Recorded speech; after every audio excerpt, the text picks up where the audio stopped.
الله صلى الله عليه وسلم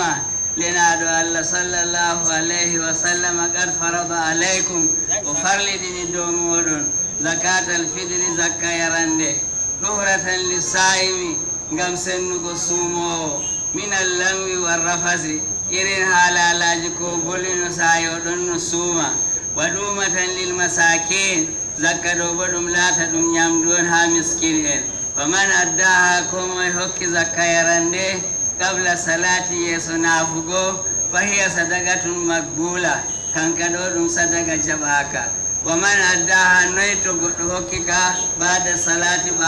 ɓawo naafugo fahiya sadaqatun min sadaqati kanju kam ɗum sadaka on nder gotel nder sadakaji fahiya wajibatu zakka ɗo ka wajibika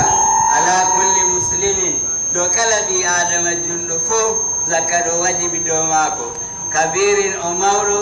aw sangirin ko o pamaro zakarin o gorko aw unsa ko o debbo hurrin o dumo aw abdin ko o maccuɗo fahiya sa'un zakka ɗo ɗum sayewal on bi sayin nabi sallallahu alayhi wa sallama be sayewal annabijo sallallahu alayhi wa sallama to anda ko biyete sayewal mudoje nayi kanjum biyete sayewal be mudoje annabijo wal muddu mudore bo milul yadaynil mutawassiɗayni hebbingo juuɗe ɗiɗi caka cakaje la magbubatayni na tamdade wala mafsuda tayni na be'itiɗe ɗiɗi na goɗɗo marɗo wato ndeɗo juuɗe manga manga na marɗo juuɗe pete pete watu adda zakka ɗo kaɗo hokke min galibi yibgo e jaaliɗo ɓuuti alil baladi ko yimɓe wato wurdata ha wuro ko yimɓe jalti ñamugo kanjum ɓe vurtinta zakka min burrin ibgo e alkamari aw sha'irin ko sha'iru aw sultin ko sultu aw tamrin ko dibinoje aw zabibin ko zabiboje aw dukhnin ko muuri aw zuratin ko gawri aw urzin ko marori aw aqidin ko cukummara ɗo ha gotel nder limtadi ɗo kanjum ɓe vurtinta zakka yarande wa yajibu ɗo wajiba an yukhrija al muslimu bi adama julɗo vurtina zakatal fiɗiri zakka yarande ɗo o vurtinana an nafsi hoore maako wa an kulli man talzamuhu nafaqatuhu kala mo ñamlugo ɗum wajibi dow maako fof o vurtinana ɗum o vurtinana hoore maako be mo ñamlugo ɗum wajibi dow maako ñamlugo ɗo ɗum noneji ɗiɗi bi qarabatin be bandiragu aw zawjiyatin ko bo wato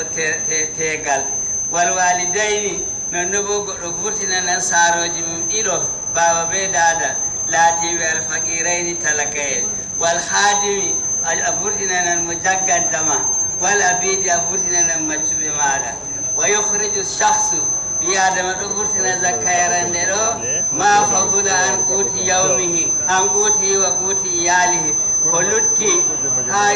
gurdugi maako ñande may kanko be iyalu maako seetu ko a vurtini ko a ñamata ñande julde to woodi ko lutti kanjon a ittata ɗum zakka yarande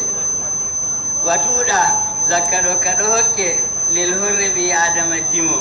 zakaran o gorko aw unsa ko o debbo sangiran o pamaro aw kabiran ko o mawɗo wala tudfa'u zakka ɗo ka hokkatake lil raqiqi jiyaɗo ta yi a hoyi mudama yareni maccuɗo ni to zakka ma waɗay walaw kana musliman ko maccuɗo ɗo laati o julɗo liyannahu ganiyum bi sayyidihi kanko maccuɗo ɗo